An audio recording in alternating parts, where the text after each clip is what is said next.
Husband left me for another woman without knowing I was pregnant. Now he's back and wants us to be a real family. I am Haley, I'm 25 years old and right now I'm living with my parents in Salt Lake City. So I had been married to my husband, who is now my ex-husband, for 2 years. It was somewhat an arranged marriage with both our families being the member of the same church for years. Justin and I had known each other from high school. We were never friends and then he went out for college. When he returned, my father and his father thought we would be a good match, so we got married after only 4 months of dating. I did not know how to love a guy who had never shown interest in me before, but I tried my best. Unfortunately, I even succeeded in loving him. He was never in love with me, I could always see it, but he did his husbandly duties and was never bad to me, so I just accepted him. I was even happy for a while before suddenly he felt like he could not take it anymore, that he could not take me as his wife and life partner for the rest of his life. That morning I was feeling a bit sick, so I stayed in bed till the sun shifted overhead. I had asked Justin to take me to the doctor.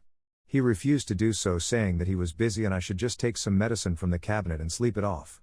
I was hurt, I even cried. I took the medicine but I did not feel better.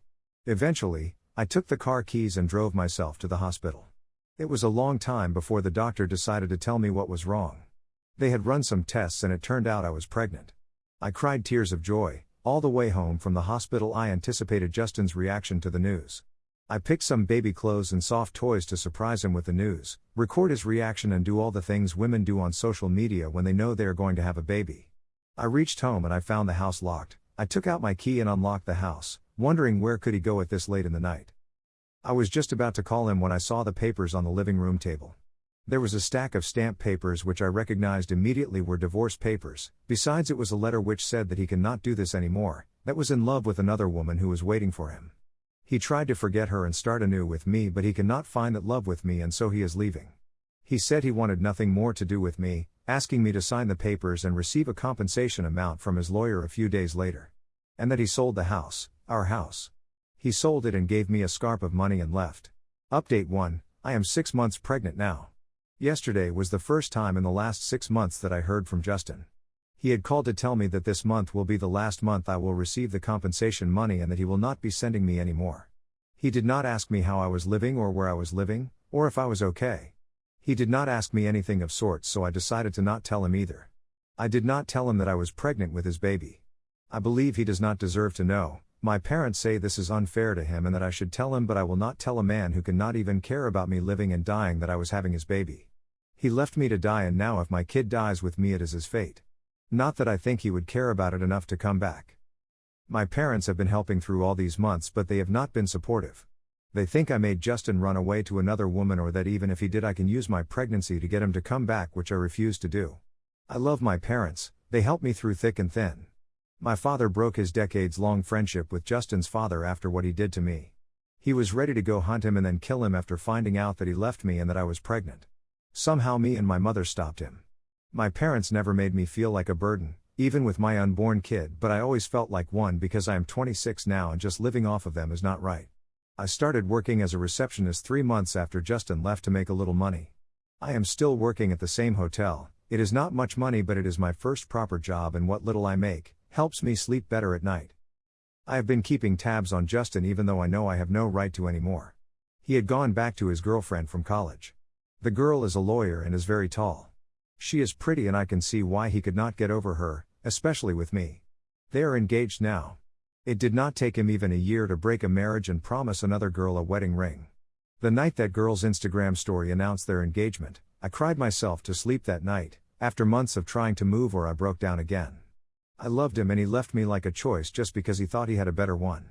Now I am stuck with his baby that he does not even know about. Would he come back if I tell him?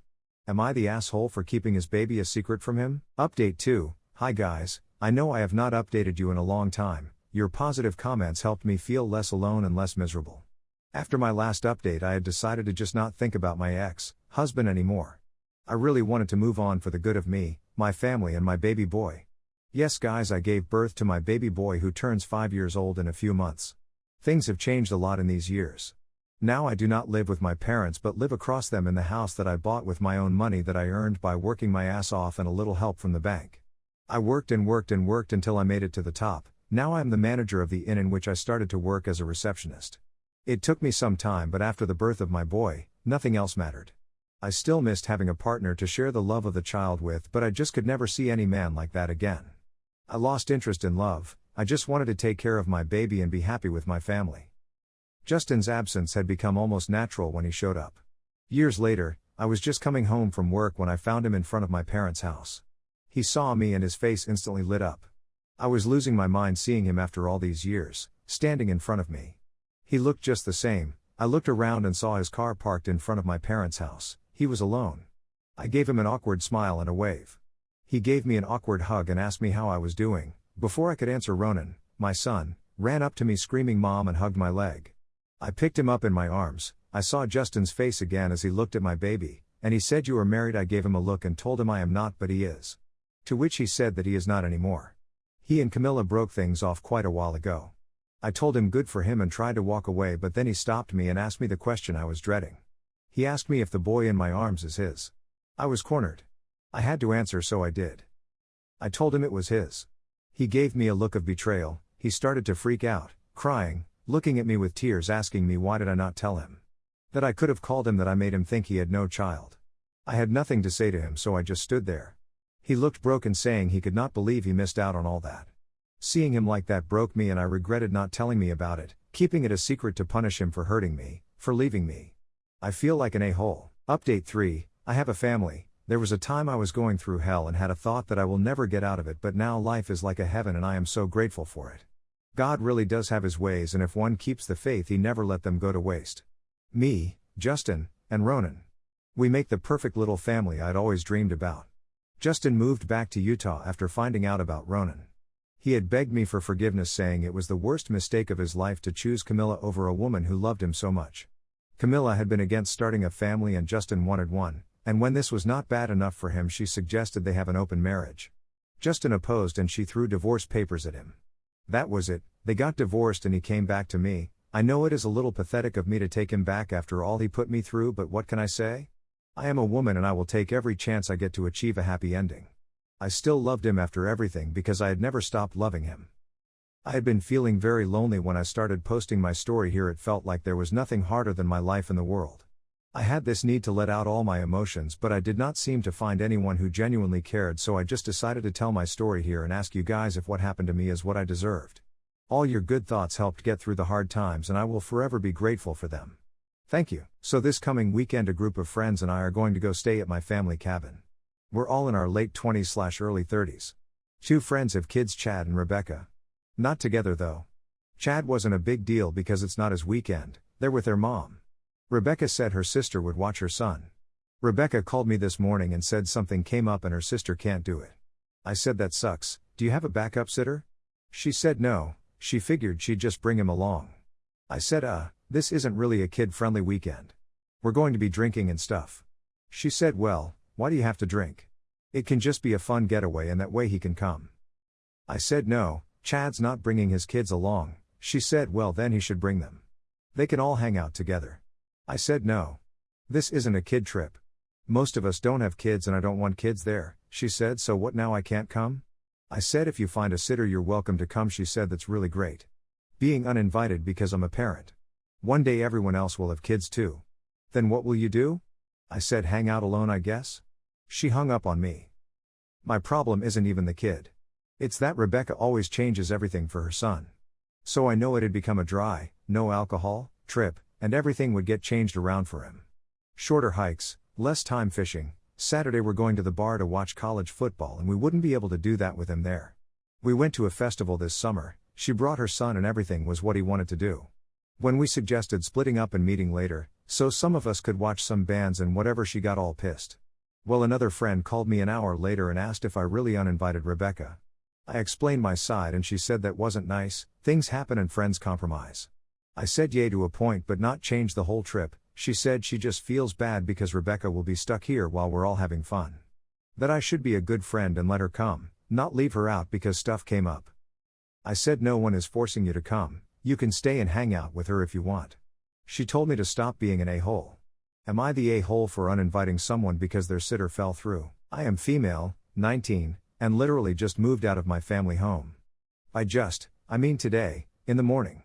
I thought my decision was right, but one of my new flatmates thinks I'm in the wrong, so I need some impartial opinion.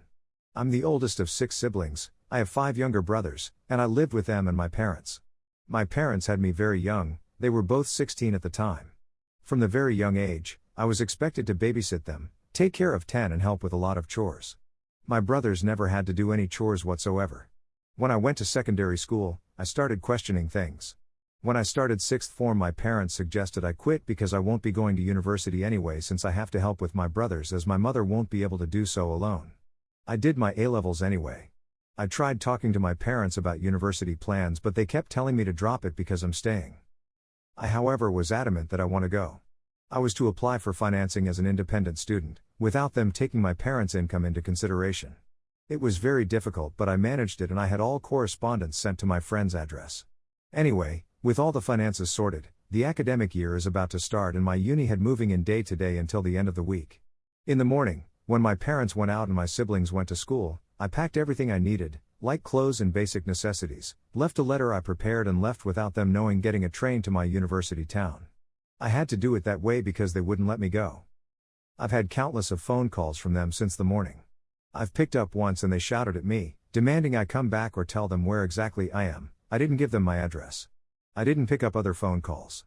I thought I was right about this but when I told my flatmates, one of them called me an a-hole, that my parents are probably worried sick and I should give them my address at the very least. Now I don't know. Am I the a-hole for leaving so suddenly?